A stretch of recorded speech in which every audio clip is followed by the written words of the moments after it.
The train whistle screamed, a sound that tore through Eleanor Grayson's fragile heart like a bullet through time. At 94, she stood on the frost-kissed platform, her trembling hands clutching a suitcase older than most people's memories. She hadn't heard that whistle since 1945, but it still carried the weight of promises broken and lives left behind. Eleanor's eyes, clouded with age but sharp with purpose, scanned the platform of Brighthaven Station. The air was thick with coal smoke and the murmur of strangers, yet she felt utterly alone. Her journey wasn't just across miles, it was across decades, to a place where her heart had been tethered since the war. She adjusted her scarf, the same one she'd worn when she last saw him, and stepped toward the train. Each step was a defiance of time, of the arthritis that gnawed her bones, of the world that told her she was too old to chase ghosts. The carriage was dim, its wooden benches polished by years of restless travelers. Eleanor settled by a window, her suitcase resting on her lap like a loyal companion. She traced the cracked leather with her fingers, remembering the day she'd packed it in 1945.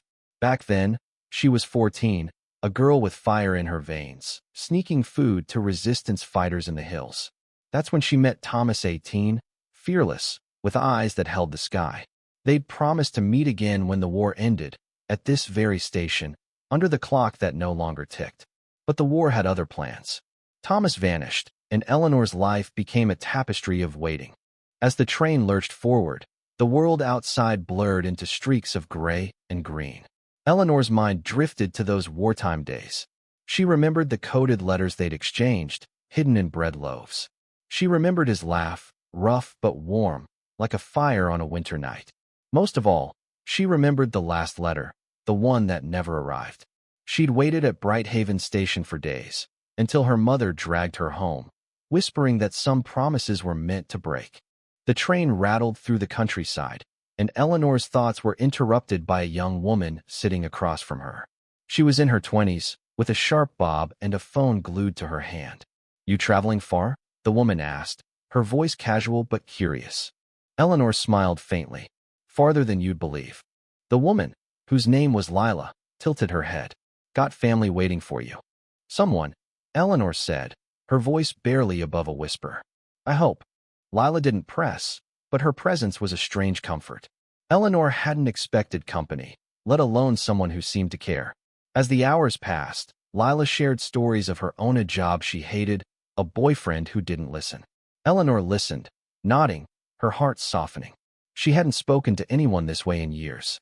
The world had moved on, but here, on this train, time felt malleable. Night fell, and the train slowed at a small station. Lila stood to leave, but before she did, she pressed a crumpled piece of paper into Eleanor's hand. "My number," she said. "Call me if you need anything. You've got a story, and I want to hear the end of it." Eleanor stared at the paper, her throat tight. She hadn't expected kindness, not from a stranger. As Lila disappeared into the night, Eleanor felt a spark of something she hadn't felt in decades: connection.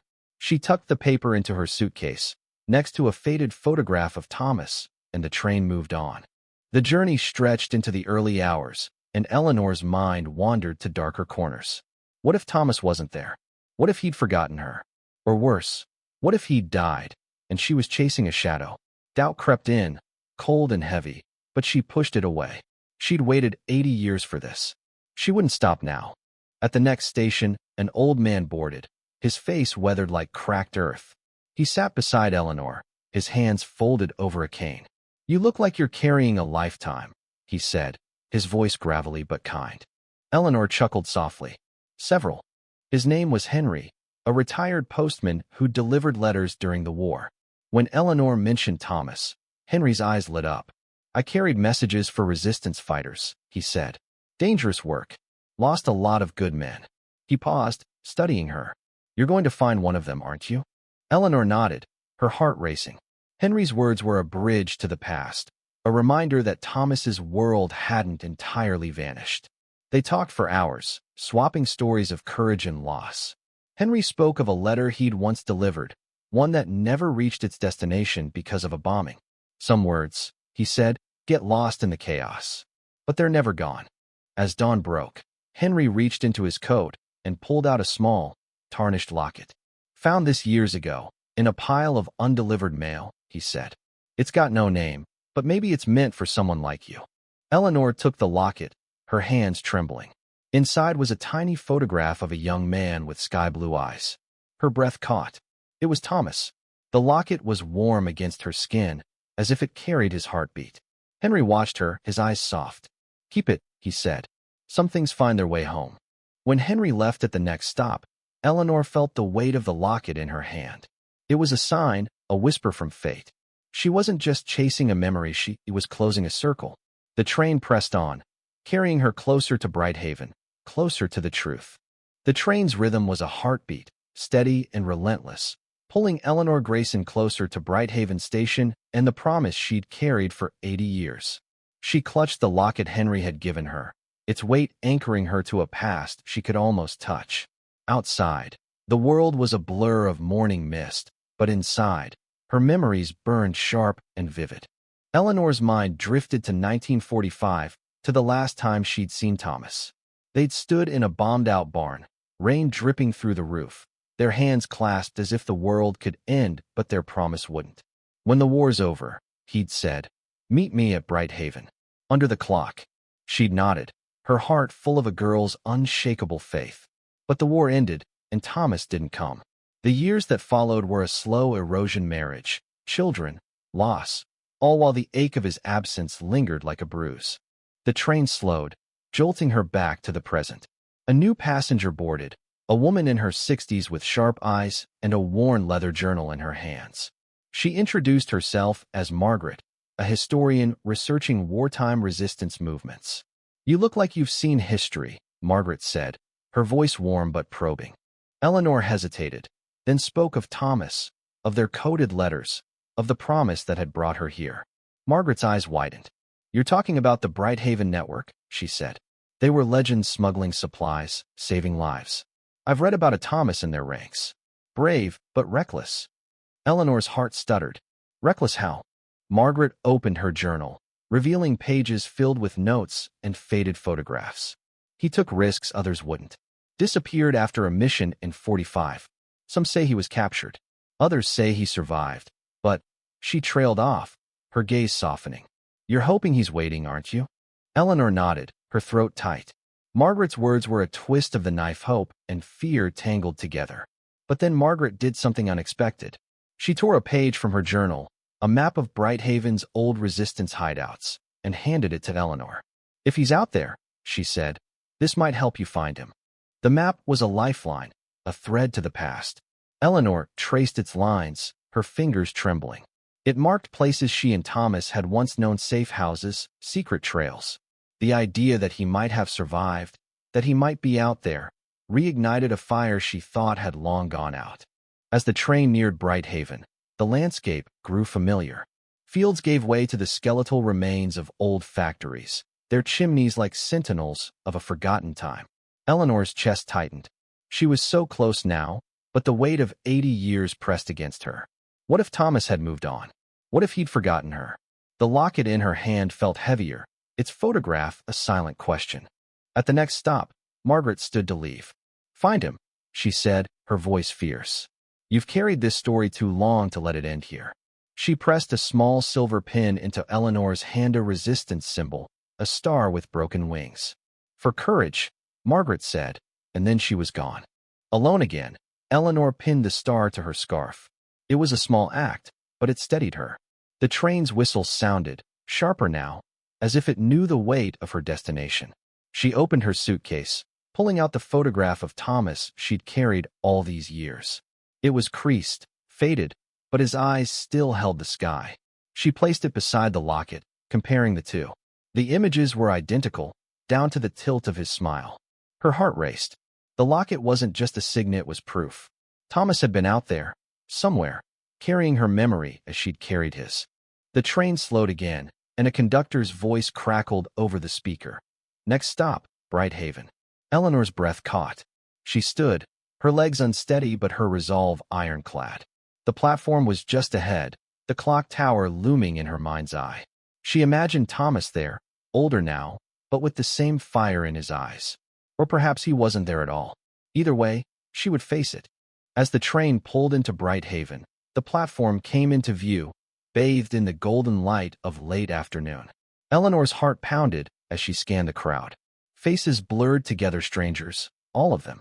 But then, at the edge of the platform, she saw a figure. An old man, leaning on a cane, his coat patched but proud. He was looking at the clock, just as she'd imagined. Eleanor stepped off the train, her suitcase heavy in her hand. The air was crisp, carrying the scent of coal and memory. She moved toward the clock, her eyes locked on the man. He turned, and for a moment, time collapsed. His eyes, those sky-blue eyes, met hers. Eleanor Grayson's heart stopped as the old man's eyes met hers across the Brighthaven platform. They were the same eyes, Thomas's eyes, blue as a summer sky, though now framed by wrinkles and time. She wanted to run to him, but her legs, frail and unsteady, held her back, forcing her to move slowly, each step a battle against doubt and hope. The man didn't move. He stood beneath the broken clock, his cane planted like a flag, his gaze fixed on her. Eleanor's breath hitched as she closed the distance. The locket in her pocket burned against her hip, and the resistance pin on her scarf glinted in the fading light. She stopped a few feet away, her voice barely a whisper. "Thomas." He blinked, his expression shifting from curiosity to something deeper, something raw. "Eleanor." His voice was rough, worn by decades, but it carried the same warmth she'd clung to in her memories. Tears welled in her eyes, and she nodded, unable to speak. They stood there, two relics of a war-torn past, surrounded by the bustle of a world that had moved on. The platform faded, the noise of the crowd dimming as Eleanor's world narrowed to this moment. She reached out, her hand trembling, and he took it, his grip surprisingly strong. "I waited," he said, his voice breaking. "Every year, I came back. I thought you'd forgotten." "Never," Eleanor whispered, her voice thick with emotion. "I waited too." She pulled the locket from her pocket, opening it to show him the photograph. His eyes widened, and he touched it gently, as if it might crumble. "You kept this?" he asked. "I kept everything," she said, her voice steady now. She opened her suitcase, revealing the photograph, the scarf, the letters they'd exchanged. Thomas's eyes filled with tears, and he laughed a sound so familiar it broke her heart all over again. They sat on a bench beneath the clock, the world moving around them. Thomas told her his story. He'd been captured in '45, held in a prison camp until the war's end. When he returned, he'd gone to Brighthaven, but Eleanor's family had moved, and no one knew where. He'd searched for years, writing letters that never found her. Eventually, he'd settled in a nearby town, living a quiet life, but he returned to the station every year, hoping. Eleanor shared her own story, her marriage, her children, the decades of wondering. She spoke of Lila, the young woman on the train, and Henry, the postman who'd given her the locket. Thomas listened, his hand never leaving hers. "You're still the same," he said. "Stubborn, brave." But then came the twist Eleanor hadn't expected. A young man approached, his face a mirror of Thomas's youth. "Grandpa," he called, his voice uncertain. Thomas turned, and Eleanor's heart sank. This was Daniel, Thomas's grandson, a reminder that his life had grown beyond their promise. Daniel's presence was a jolt, a reminder that time hadn't just separated them, it had built entire worlds apart. Daniel was kind, his eyes curious as he looked at Eleanor. "You're the one he talks about," he said, not a question but a statement. Thomas had told him stories of the girl from the war, the one he'd never stopped loving. Eleanor felt a pang of guilt, of intrusion, but Daniel smiled. "He's been waiting for you his whole life," he said. "I'm glad you're here." The three of them talked as the sun dipped below the horizon. Daniel shared stories of Thomas's life, his work as a carpenter, his love for music, his quiet hope that one day Eleanor would come. Eleanor felt a strange mix of joy and sorrow. Thomas had lived a full life, but it wasn't the one they'd planned together. Yet here they were, connected again, their hands clasped like no time had passed. As night fell, Daniel offered to drive them to a nearby cafe. Eleanor hesitated, but Thomas's eyes pleaded with her. "Stay a little longer," he said. She nodded, and they piled into Daniel's car, the locket and photograph tucked safely in her suitcase. The cafe was warm, filled with the scent of coffee and the hum of conversation. They sat at a corner table, and for the first time in decades, Eleanor felt whole. But the weight of reality lingered. Thomas was 98, his health frail. Eleanor's own body was failing her. Their reunion was a miracle, but it was fragile, a moment that could slip away. As they talked, Eleanor noticed Thomas's hands trembling, his breath shallow. "I'm tired, Ellie," he said, using the nickname he'd given her all those years ago. "But I'm not done yet." She squeezed his hand, her heart full and breaking. They had this moment, this impossible gift. But what came next? Could they rebuild something from the ashes of 80 years? Or was this reunion the end of their story, a final note in a song that had played too long? The cafe's warm glow wrapped Eleanor Grayson and Thomas like a blanket, shielding them from the cold reality outside. They sat close, their hands still clasped, as if letting go would unravel the miracle of their reunion. But Eleanor felt the ticking of time, not in the broken clock at Brighthaven Station, but in the fragility of Thomas's breath, in the ache of her own bones. They spoke of small things, now favorite songs, the taste of wartime bread, the way the stars looked in 1945. Thomas's grandson, Daniel, sat nearby, giving them space but watching with a quiet awe. Eleanor saw Thomas in him, the same tilt of the head, the same spark in his eyes. It was a comfort, but also a reminder that their story was no longer just theirs. It belonged to the lives they'd built apart, to the people who carried their legacy. As the night deepened, Thomas's voice grew softer. "I never stopped loving you, Ellie," he said, his eyes searching hers. "But I'm not the boy you knew. I've got a family, a life. I don't know what we can be now." Eleanor's heart ached, but she smiled. "We're here, Thomas. That's enough." She meant it, but the words felt heavy. She'd spent 80 years imagining this moment, but she hadn't imagined what came after. Could they carve out a future, or was this a farewell? Daniel suggested they stay the night at his home nearby. Eleanor agreed, too tired to argue, too unwilling to let Thomas go. The drive was quiet, the countryside dark and still. Thomas fell asleep in the back seat, his head resting against Eleanor's shoulder. She watched him, memorizing every line on his face, every breath he took. She thought of Lila, the young woman from the train, and her crumpled phone number. She thought of Henry and the locket, of Margaret and the map. These strangers had carried her here, stitching her story together with their own threads of kindness. At Daniel's house, they settled Thomas into a guest room. Eleanor sat by his side, holding his hand as he slept. Daniel brought her a cup of tea, his eyes gentle. "He's talked about you since I was a kid," he said. "Every year, he'd go to that station. I thought it was just a story. But you're real." Eleanor's throat tightened. So is he. In the morning, Thomas was weaker, his voice barely a whisper. Eleanor knew, with a clarity that cut like glass, that their time was short. She pulled out the map Margaret had given her, spreading it across the bed. "Let's go somewhere," she said, her voice firm. "One last adventure." Thomas's eyes lit up, a spark of the boy she'd known. They chose a spot on the map, a hill where they'd once hidden from soldiers, watching the stars. Daniel drove them, the car winding through familiar roads. When they reached the hill, Eleanor and Thomas sat together, wrapped in blankets, the world spread out below them. The air was crisp, the sky clear, and for a moment, they were 14 and 18 again, plotting resistance missions and dreaming of a future. "I'm sorry I didn't find you sooner," Thomas said, his voice trembling. "You found me now," Eleanor replied, her hand in his. They sat in silence, watching the sun climb higher, its light warming their faces. Eleanor felt a peace she hadn't known in decades. This wasn't the ending she'd imagined, but it was enough. It was more than enough. As the day wore on, Thomas grew quieter, his breath slower. Eleanor held him, her heart steady even as it broke. When he slipped away, it was gentle, like a sigh. She kissed his forehead, her tears falling onto his skin.